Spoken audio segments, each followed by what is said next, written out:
From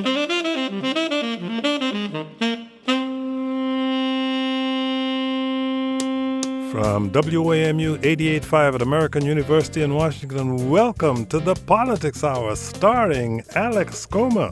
Wait, what? Oh, Tom Sherwood is off this week. I'm Kojo Nandi.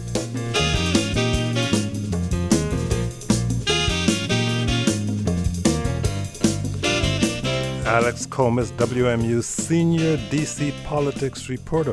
Alex Comer, welcome. Oh, it's so great to be here. Later in the broadcast, we'll be talking with Edward Burroughs, the chair of the Prince George's County Council. Joining us in studio now is the chair of the D.C. Council, Phil Mendelson. Chairman Mendelson, thank you so much for joining us. It's good to be here. Thanks, Kojo. Alex Comer, let's start with something that is of concern to an increasing number of people in Washington, and that is the situation regarding D.C. Delegate Eleanor Holmes Norton. There was a long piece in Mother Jones by Stephanie Mensimer talking about the congressional delegate being too old to drive, but that was just a headline to a number of concerns about how she has appeared in recent years, I should say, the last couple of years, when she is no longer the feisty D.C. delegate that we have known. Often she seems not to exactly be sure of what she's doing or saying. Yeah, I mean, she is going to turn 88 in a month. She's been doing this particular job longer than I've been alive. She has been the D.C. delegate since 1991. And, because of her longevity, has earned a tremendous amount of respect among people in the D.C. political community for her effective advocacy, even though she lacks a lot of formal power in her role. But there have been recent questions raised both by Mother Jones and by Washingtonian before that that are sort of capturing a lot of what I and many other people, in D.C. politics have been hearing, which is simply that, much like President Biden a few years ago, there are some real concerns that she has the ability to do the job the way she once did, looking frail in public appearances. I watched her at the swearing in of council members this year stumble over saying District of Columbia. Like, this is not, stuff that anyone is saying, mean-spiritedly, but rather, I think, out of concern for the delegates' health and well-being, and wondering what her, really plans are if she's going to run for re-election when she would be 90 years old at the end of her term, or whether she's thinking about maybe what comes next. Is this something that has been discussed on the council at all, Chairman Mendelson? Well, first, I'm just stuck on the fact that Alex is so young. I didn't realize. Older every day. You're a teenager, huh? Yeah, right. No, it hasn't been discussed at the council, and there's a lot of respect for Eleanor, the work that she's done, and the fights that she has fought for the district. And what people may not know about Eleanor Holmes Norton is that before she became the delegate of the District of Columbia to the U.S. Congress, she had a career both as a law professor and in jobs in the federal government, including the first female chair of the Equal Employment Opportunity Commission many years ago. I bring that up only to say that D.C. is getting a new U.S. attorney who is a woman or an interim U.S. attorney, and that is Jeanine Pirro. Of course, the current interim attorney, Ed Martin, was promoted at first by President Trump and then dropped by President Trump for the position. What do we know about Jeanine Pirro so far? Judge Jeanine has everything, right? Yeah. She's been around for quite some time, most recently as a Fox News host, as so many appointees in this administration seem to be. She sort of, unlike Ed Martin, at least has experience as a prosecutor, albeit in New York, and as a judge. So I guess that's something going for her. But she has been extremely outspoken on Fox News. She's at the center of the lawsuit brought by Dominion Voting Systems against Fox News for some of their claims about the 2020 election. I believe she was also disciplined for some of her comments about Ilhan Omar, sort of suggesting that because of her Muslim faith that she was somehow, unreliable or unloyal to the country. And so to say that she, it's incredible that the president found a more controversial person for this job than Ed Martin, who was more, preoccupied with sending letters to science journals, it seems, than, prosecuting crimes in D.C. But he has done so, at least for the next few months here. Chairman Mendelson, President Trump yesterday installed Fox News contributor Jeanine Pirro as interim U.S. attorney for D.C. What are your thoughts on Pirro? Well, I don't know her. I just heard about her last night. Don't watch television? Oh, I don't watch Fox. I don't watch Fox News. The Ed Martin, to his credit, did on his initiative have an introductory meeting with me several months ago. Of course, too soon to say that she should have reached out already, but I look forward to meeting her. And the importance of this office is that the U.S. Attorney is the prosecutor for almost all crimes in the District of Columbia. The effectiveness of that office and the head of that office makes a big difference in terms of improving public safety. We saw that a couple of years ago when the U.S. Attorney's office was declining roughly 2/3 of the cases that the police were presenting for prosecution. The U.S. Attorney has got to be a very good partner and aggressive with regard to prosecutions. I don't know whether that's what she will be. Is that what you're hoping she focuses on in her new role? Oh, absolutely. That improving public safety, working with the police, working with the district partners.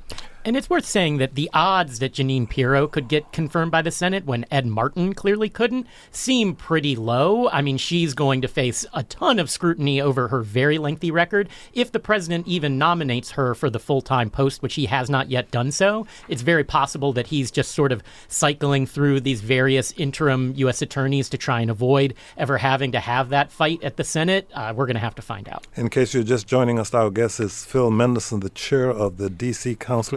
D.C. Mayor Muriel Bowser proposed repealing Initiative 82, which is slowly bringing tip workers up to the standard minimum wage instead of relying on tips to do so. She says restaurants are facing serious challenges. I know they are, but is this the best way to help the industry, in your opinion? I think it's an important way, but that does not mean that the mayor's decision to do this. She was not around a year ago when I tried to push an amendment that would have helped the restaurants, and I don't recall her being particularly outspoken when the referendum was on, the initiative was on the ballot.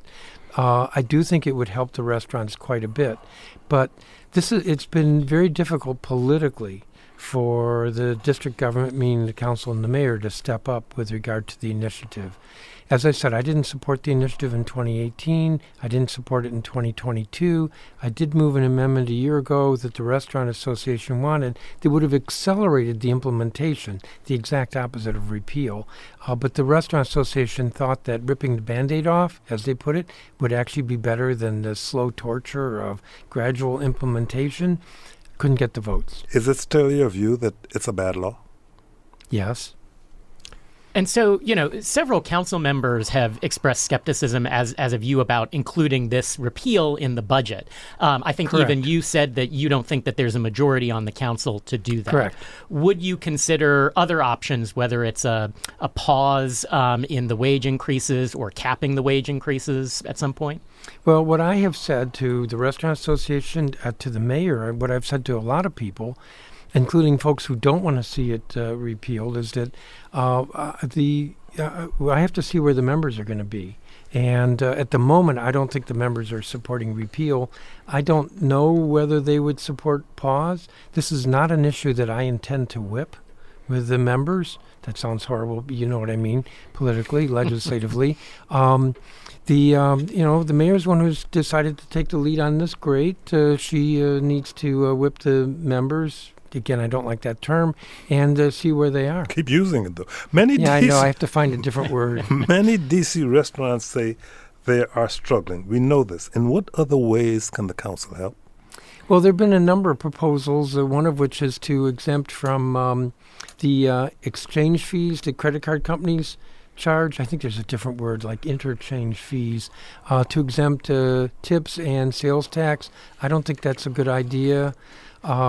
The restaurants think that exempting them from the cashless retailers law, which says that every business in the district has to accept cash, I don't think that's a way to help them. I've heard some suggestion that we impose rent control so that their rents are limited, rent increases are limited. I don't think that's going to work. I do have a good relationship with the Restaurant Association. I'm open to proposals, but I think those proposals are a bit too desperate and would not really make a difference. Let me just say with the getting rid of the tip wage, the effect of that is basically a 300% increase in the payroll cost. A tip worker's pay has been covered by a lower minimum wage plus tips, and always guaranteed the full minimum wage if the tips are not adequate. And the average, I believe, compensation a tip worker was getting, this was a couple years ago, was something like $28 an hour. All that's getting us very confused and chaotic with the this implementation of the Here's initiative. Dylan in Mount Pleasant. Dylan, you're on the air. Go ahead, please. Hi, I just have a question for Chair Mendelson. I'm Dylan. I work at a restaurant in Mount Pleasant. I'm curious what Chairman thinks would be beneficial to gaining support for this overturning of Initiative 82. We're reaching out to the other council members. When I tried to move this a couple years ago, I had 3 votes. It was me, Councilmember Bonds, and Councilmember Pinto. So reaching out to other members, I think what's really powerful is workers speaking up. When I had a hearing on the repeal back in 2018, 2/3 of the witnesses were restaurant workers supporting the repeal. That's really powerful. That's not the narrative, by the way, that the proponents put out there, but that is the reality that workers have not liked this. Dylan, thank you for your call. Mayor Burroughs and the Washington Commanders announced a nearly $4 billion deal to build a football complex on the old RFK site. The city would contribute, about $1 billion, according to the terms of the agreement. What's your take on this deal? Well, it's more than $1 billion because there are also a lot of benefits that are not a subsidy from the city. And those benefits include, for example, having some taxes that are recirculated back to pay for the stadium, waiving or abating the parking tax, having development rights to 2 of the 6 parcels. That's in addition to the stadium itself. Those are all benefits. We have not seen all of the necessary details and analyses that have taken place. I think the council can get to yes, but I also know that what citizens want is for us to do our due diligence and to look at this deal with a very careful eye and see if we can make the deal better. I think we can. You're being consistent with your recent statements. That's good. What would be a reasonable price? What would be a reasonable deal for you? Well, I don't know. I mean, that's the honest answer because we just have not seen any of the data. Their economic impact analysis, there's a pro forma that the commanders have done. What is the development potential and what are the revenues to the team from the 2 parcels in addition to the stadium? What is the revenue that's expected from the stadium itself, including the leases on seats? That's leases for those who want to get season tickets. And, the naming rights, what's all the potential revenue and how does that add up for the commanders? How's that add up for the city? Those details we do not have. All we have is basically top-line figures. Our guest analyst today is Alex Coma. He is the senior D.C. politics reporter. Alex? So Roger Goodell, the NFL commissioner, and team owner Josh Harris met with you and virtually all of the council members this week, I think with the idea that they want to sell the deal a little bit. Previously they said they think the deal sells itself, so it felt notable to me that they were going to the effort of lobbying you all. What did they say? How did that discussion go? What did you press them on? Well, there wasn't a substantive discussion on Monday. It was really this, what do I say, for the cameras, everybody standing around. And then, yes, I did meet with them privately afterwards, but it was very brief. It was really, I want to say introductory, even though actually I've met all of them before. I have had one substantive meeting with representatives of the commanders where I asked a lot of questions and they said they would get back to us with materials, which they are doing. And I would characterize it as a very positive, constructive meeting, and we agreed that we would meet some more.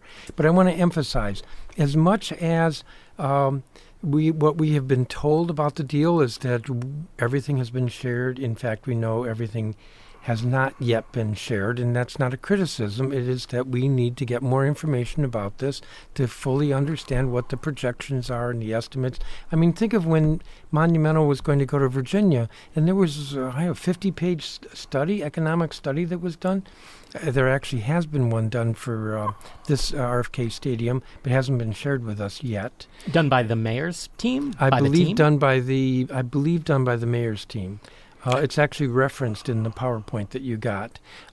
We haven't seen that, but there are other studies that have been done. A transportation analysis. Is 8,000 the right number of parking spaces, or should it be more or less? What about deals in other cities? Has the city paid for all the parking garages? Because here it's proposed that we're going to pay for 2 of them. That's $376 million, as I recall, on top of the $500 million. Not included in these figures are what the debt service is and other sub-payments that the city is going to have to make, like improving the metro system. So it adds up to over $1 billion in the amount that's coming out of the city's pocket, the taxpayer's pocket, and then, as I said, there are benefits on top of that.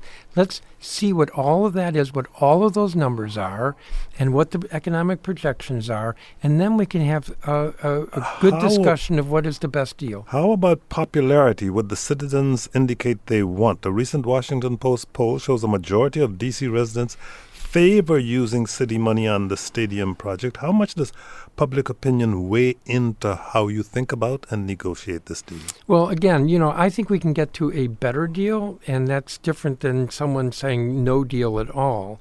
But that Post poll was not overwhelming support. I do know that sometimes what the president says is that a slim majority is an overwhelming mandate. But in this case, the poll, as I recall, was something like 55-45. Maybe the numbers were even closer than that. And it wasn't in in-depth analysis. So, yeah, it says that there are a lot of folks who want to see the stadium. Let the record show that the Democratic chair of the D.C. Council is quoting the Republican president. Here is Elizabeth. All of us who are elected, we understand 51% is a mandate, overwhelming mandate. Here is Elizabeth in Washington, D.C. Elizabeth, your turn. Hi, thanks so much. I'm going to say that even with 8 professional sports teams already in D.C., Mayor Bowser wants to use over $2 billion in taxpayer money, according to the D.C. Environmental Network, as Mendelson has alluded, land value, sales tax, property tax exemption, and $850 million in taxpayer subsidies to bring the commanders back to D.C., while at the same time he's continuing to dismantle the city's most important climate crisis policy, building energy performance standards. I'm assuming that there's a question in there somewhere. Yeah. So my question is, why should taxpayers continue to subsidize billionaire sports teams' owners while cutting climate change, programs? I understand the question, and I've heard that from a lot of folks. I absolutely understand that.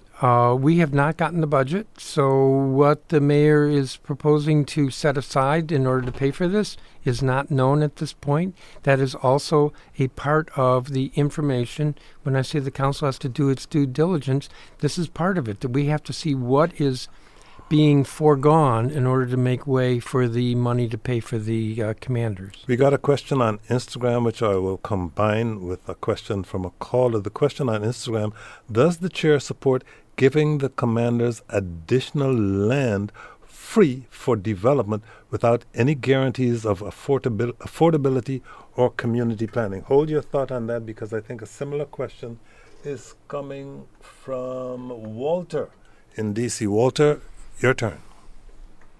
Hello, and I thank you, Chairman Mendelson. I need your comment, and you can not be personal, but isn't it time for Eleanor to go home and get in a rocking chair? Number one. Number two, was housing ever considered for that property down there that you're about to give away?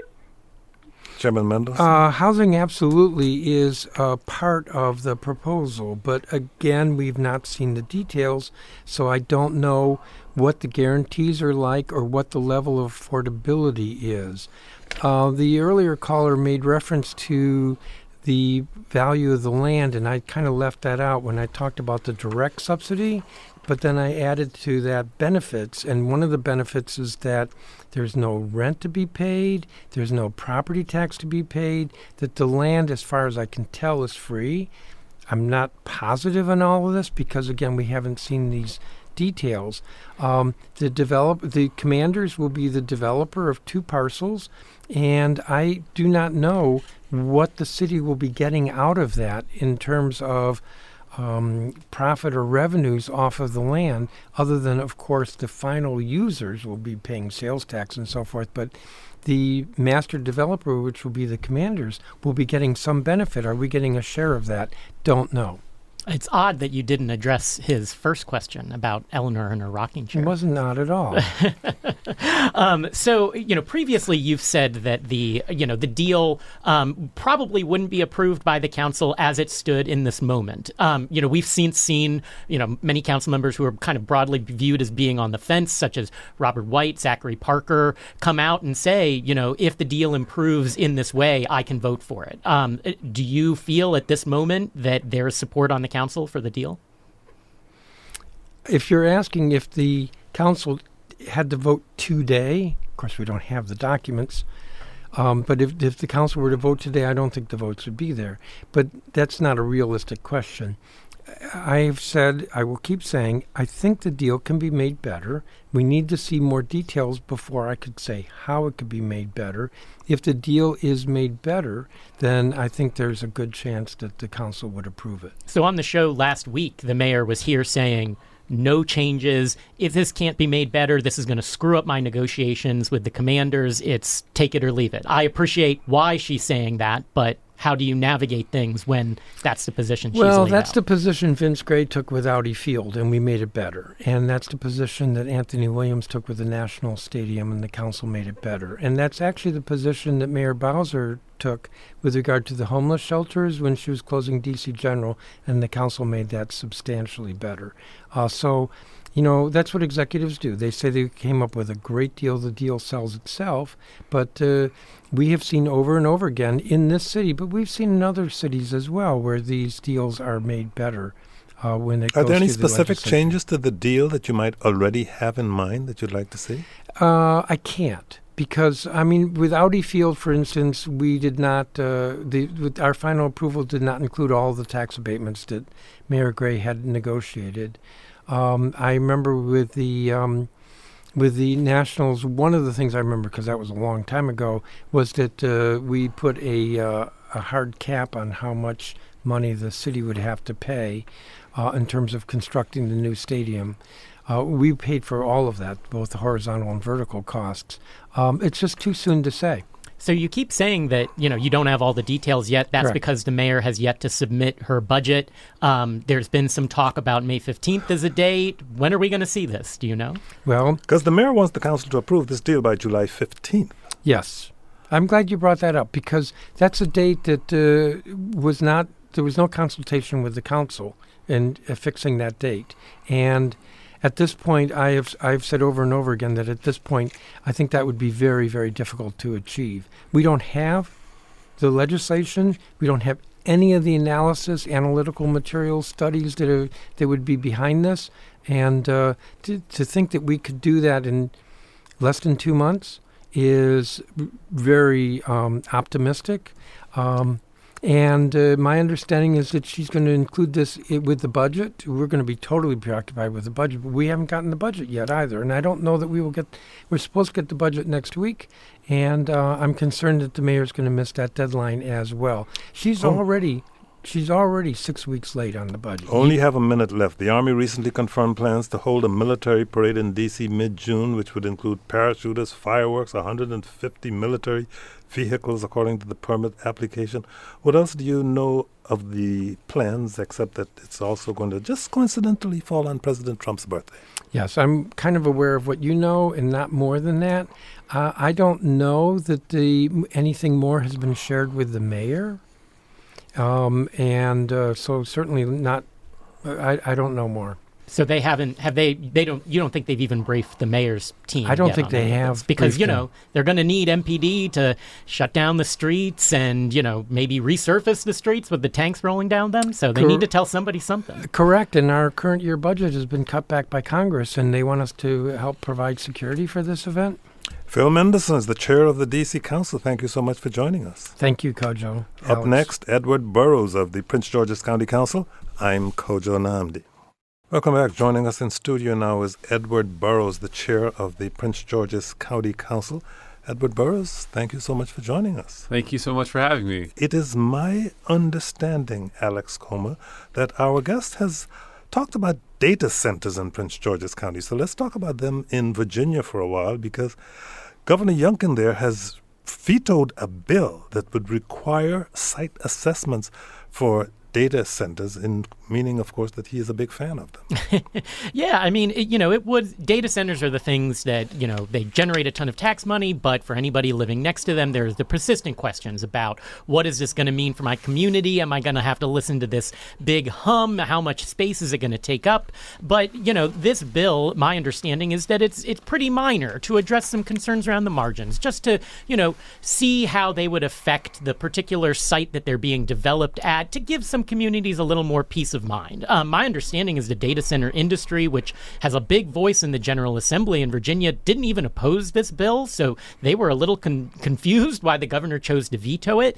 I think there's a little bit of politics happening here, because this was endorsed by Senator Adam Ebbin out of Alexandria. He has clashed with the governor on many issues and had many bills vetoed. The governor framed it as protecting this data center industry, but it's something that they weren't even really asking for. So perhaps a little bit of mischief going on here. That's my read. Edward Burroughs, you want to see data centers in Prince George's County? I do. Why?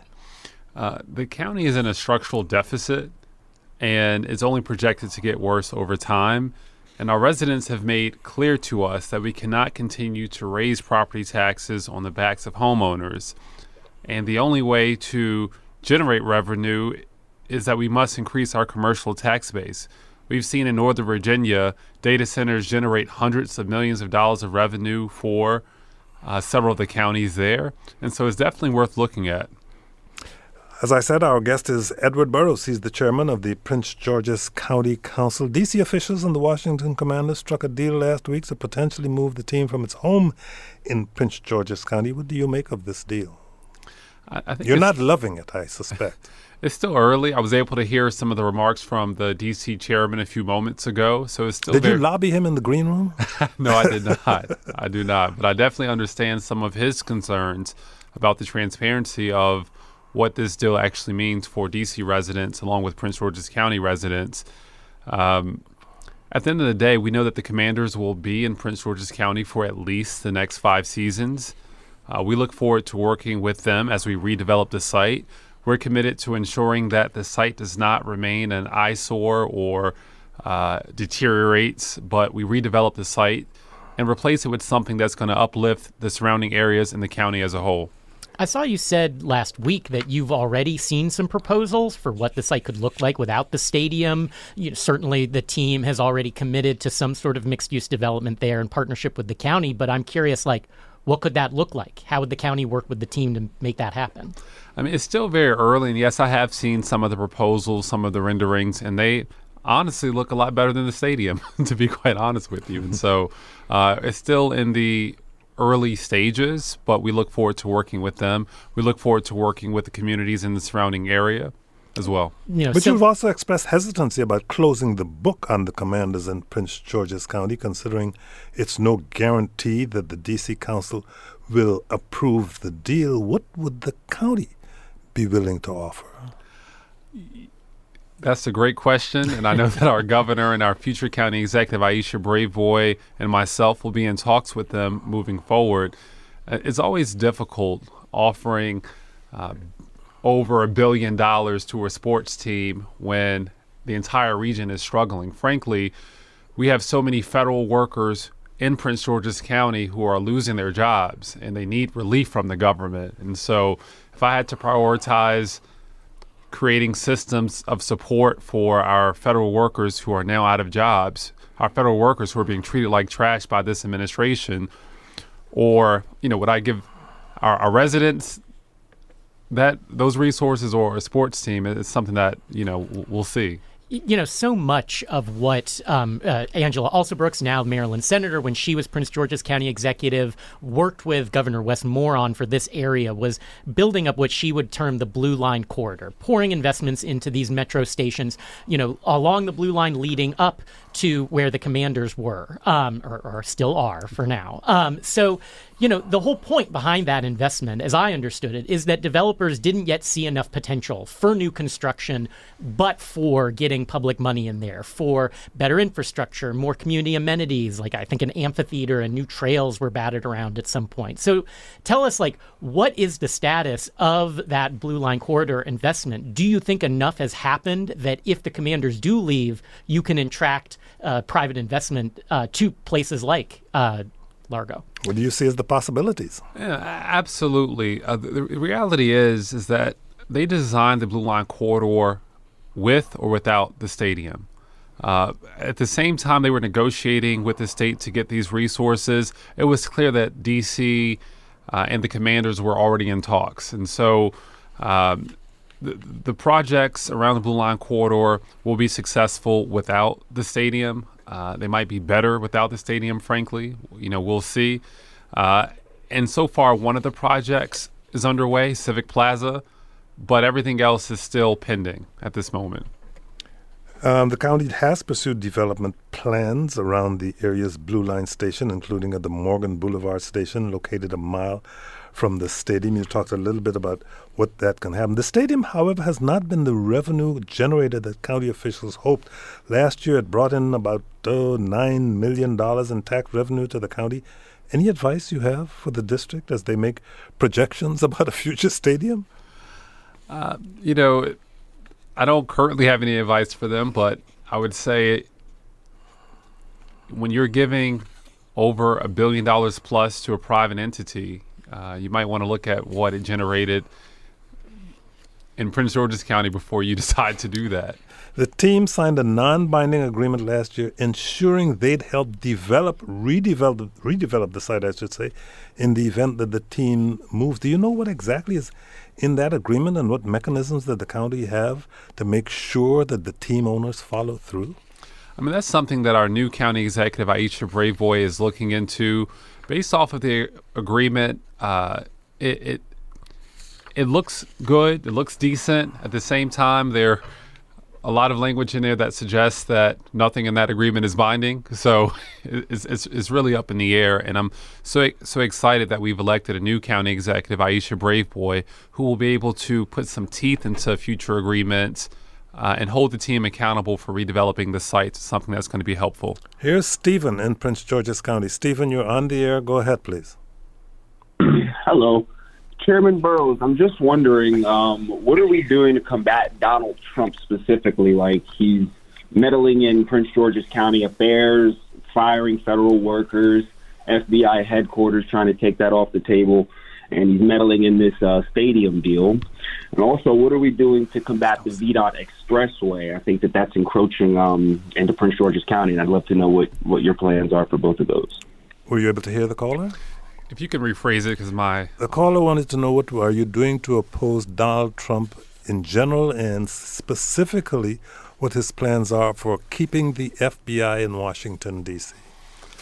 Those are things that we are thinking about every day. As I mentioned before, we have over 70,000 federal workers and contractors who are suffering under this president. They are being disregarded, treated like trash, and all of them have given so much to our nation. Unfortunately, at the local county level, there are not many levers that we have to directly fight back against him. But we will be working with our Maryland congressional delegation. I know our new county executive and myself, we talked about assembling a group of Prince George's County residents to call in to swing states to get actively involved and getting more Democrats elected throughout the country, because what we're seeing now with the president controlling the House, the Senate, the Supreme Court, our very democracy is being called into question. The president, he said that he doesn't want the FBI headquarters to be in Greenbelt. We know that this is his long-standing position on this, going back to his first administration. But as far as you know, has he taken any actual official action to interfere with that process? Because it's been awarded to you all. You all are set to get it in Greenbelt unless he does something. Has he? Prince George's County participated over several years in a very competitive process, and through that process was awarded this site. To my knowledge, the president intends to shift it to a red state, but I've not heard anything specifically that he's done to accomplish that aim. The commanders are not the only ones recently announcing departure from the county. Six Flags said earlier this month it was shutting down its Bowie amusement and water parks in November. Why is this a big deal, and how big an economic driver is Six Flags for the county? More than anything, it's the memories. It is not a big economic generator, but every young person in Prince George's County or in the region has attended Six Flags, has had a great time. They hire young people over the summertime, which we appreciate. But as far as revenue that it generates less than $4 million a year in tax revenue. Almost anything we replace it with will generate more money. So you're saying its relationship with the county, at least with the young people in the county, is mostly sentimental? Absolutely, but it's not currently a major financial contributor to the county, and almost whatever we put there in its place will generate additional revenue. Diane in Fort Washington wants to get back to data centers. Diane, your turn. Yes, I'm wondering if the county council has given any consideration as to where, if we get these data centers, where they would be placed, and are they looking at the neighborhoods that they would impact? So we're in our very early stages. Next week is our first meeting for our data center work group, where we will have data center experts along with our zoning lawyers, along with community members and labor union leaders, all coming together to figure out the best way to approach this. Of course, and I'm not speaking on behalf of that group because it hasn't met yet, but from my perspective, I couldn't see them being successful in a residential neighborhood. But we have several places in the county that are more industrial in nature where these could be very successful. Yeah, I've covered county development a little bit. And so I know that, it's controversial, particularly when it comes to people feeling as if things are encroaching on, their what have historically been very residential communities. You've experienced this with new townhome development, even new mixed-use development. We've seen in Loudoun and tons of other places that data centers, they can get people's hackles up, whether or not, you particularly agree with that. How are you going to make the pitch to perhaps skeptical neighbors that, even though they may look unsightly, may not be exactly what they want to see, that it is good for the county? Well, I would hope to place them in industrial zones, not near residents' homes, number one. And then it's just the simple economics of it. The county is in a structural deficit. Currently, in this budget, the county's had to cut over $170 million. Next year, that structural deficit is scheduled to grow to over $300 million. And what we know we cannot do is raise property taxes on our residents. And so it's simple math. Unless we generate additional revenue, we're either going to cut massive services, public safety, education, road repairs, or we're going to have to raise taxes. And that's the position that we're in. Data center development is good, but it only happens down the line. And as you say, your budget needs are severe right now. How are you going to close that gap? There are going to be several revenue-generating proposals that come before the council. Unfortunately, the state has shifted a lot of unfunded mandates to the counties, and that money has to come from somewhere. You'll see reductions in some non-critical services, which is being proposed right now. But ultimately, we have to increase our commercial tax base very, very quickly. In another possible blow, President Donald Trump says he wants the FBI headquarters to stay in D.C. after a long process in which Prince George's managed to land the new headquarters. Any updates on that situation? I currently don't have any updates that I would feel comfortable sharing because it's so unpredictable. You know, 1 minute the president and his administration says one thing, it changes 3 hours later, 2 weeks later. It's so unpredictable. That, I mean, the chaos that we are suffering under with this administration has had major implications in our county and across the region. If all of this comes to pass, the county could be out of 3 major economic drivers. What would be the scale of the economic impact? When you say 3, are you talking about Six Flags, the Commanders, and the FBI? Yes. Well, Six Flags is not a major economic driver, and in fact, whatever we replace it with will generate more revenue. And Six Flags, if you've been to the site, it kind of sits in the back. You can't really see the park from the road, which might be a suitable place for a data center because no one can see it, potentially. I'm not saying that's what's going to go there, but it's hundreds of acres of land that no one can see. And not near immediate residential homes. Not proposing that, just saying that's a possibility. When we look at the Commanders, we believe, as I look at the potential renderings of what could go there and along the Blue Line corridor, we will also generate more revenue than we're currently generating with the stadium there. And so, you know, these appear to be major blows to the county, and we're not happy about any of them. But it's really what we do to turn this situation into a positive opportunity. You mentioned revenue generation, and I think anybody who listens to this show knows that when a politician says that, they often mean taxes. And so, you know, one of the things that you all recently did was you changed how phone lines are taxed in order to raise revenue. Among, I think it was the only tax increase that the acting county executive, Tara Jackson, proposed. My understanding is that both the telecom industry and the local chamber of commerce were pretty fiercely in opposition to this. Can you explain how this works and how it'll affect folks? You know, I was surprised to see the telephone industry and the Chamber of Commerce.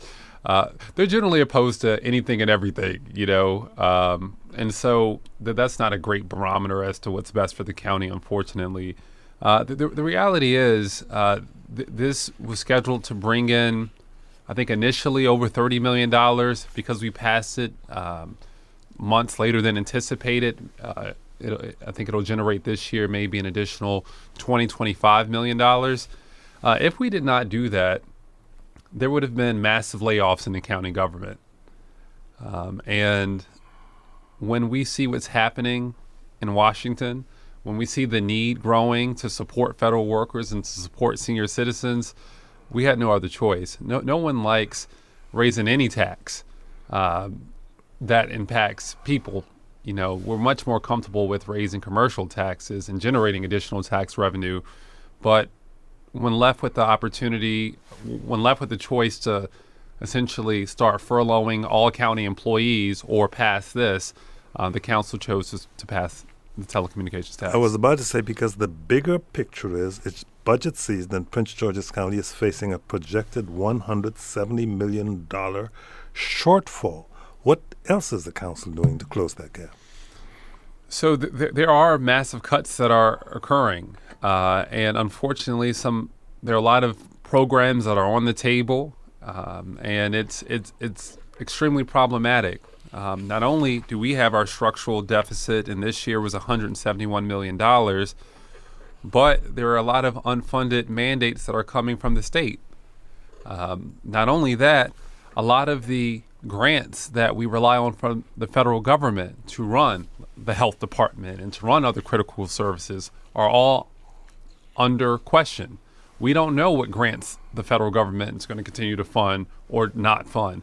And so we're in a position where it is a terrible storm economically, and we're sifting through the budget as we speak. Well, Alyssa in Oxon Hill knows one place where there's money. Alyssa, your turn.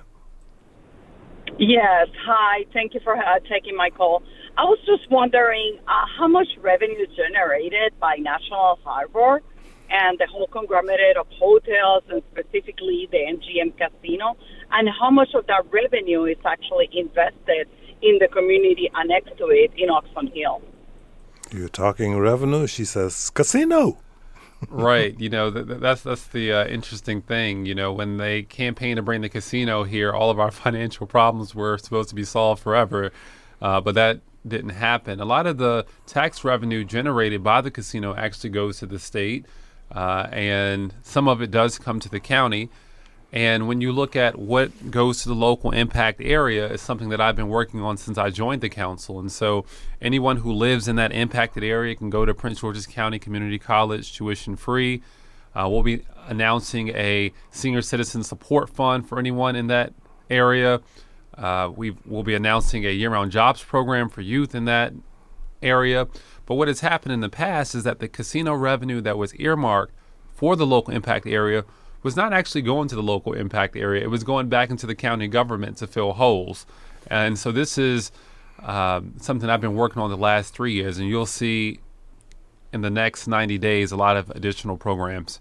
If Tom Sherwood were here, he would say, this is the politics hour. And so I'll ask you a political question rather than just the budget. You've mentioned a few times the incoming county executive, Aisha Braveboy, where we have to say we think for now, but we think Aisha Braveboy. And, you are aligned with her, very closely. You just became the chair of the county council after going through a period, I think, where, the county council was clashing with the county executive, particularly when it was Angela Alsobrook still.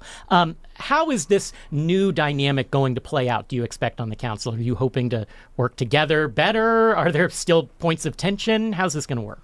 We've already started to work together better, frankly. Supermajority of our council members remain on the same page. We've been working collaboratively, and that is the tone that Aisha Braveboy has set. We have so many challenging issues ahead of us with the budget, with public safety, the school system, with reforming certain county agencies that have been problematic for years. And under Aisha Braveboy's leadership, the council is united for the most part and excited to work together to tackle the issues impacting Prince Georgians. A potential casualty of budget cuts is CTV, a public access news station, a personal favorite, that covers his hyperlocal issues and provides a training ground for young journalists. Eliminating CTV would save the county only a few $100,000. Why is this station on the chopping block? I recognize all kinds of TV reporters on commercial TV in Washington who came out of CTV. Absolutely. And so the way that our budget process works is our county executive, or in this case, our acting county executive, proposes a budget. That budget comes to the county council. Our acting county executive proposed eliminating CTV, but no council member played a role in that. And as we are in our budget negotiations, I know that saving CTV is a priority for a number of the members.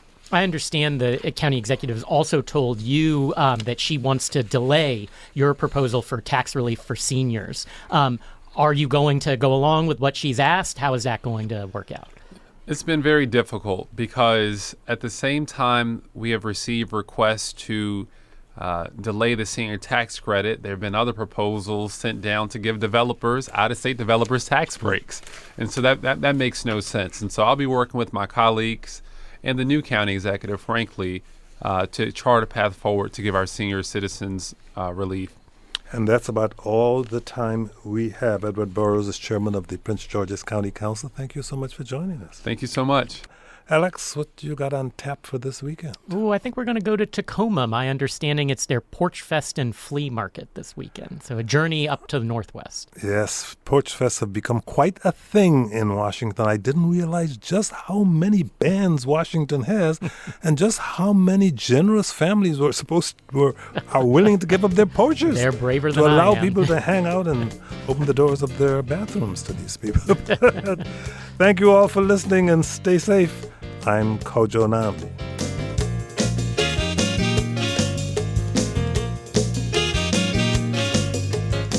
The Politics Hour with Kojo Namdi is produced by Matt Blitz. Our managing producer is Ingelisa Schrobsdorf. Our engineering team this week is Kenny Pirog and Kennedy Wright. Our phone screener is Ruth Secular. For past shows, visit thepoliticshour.org.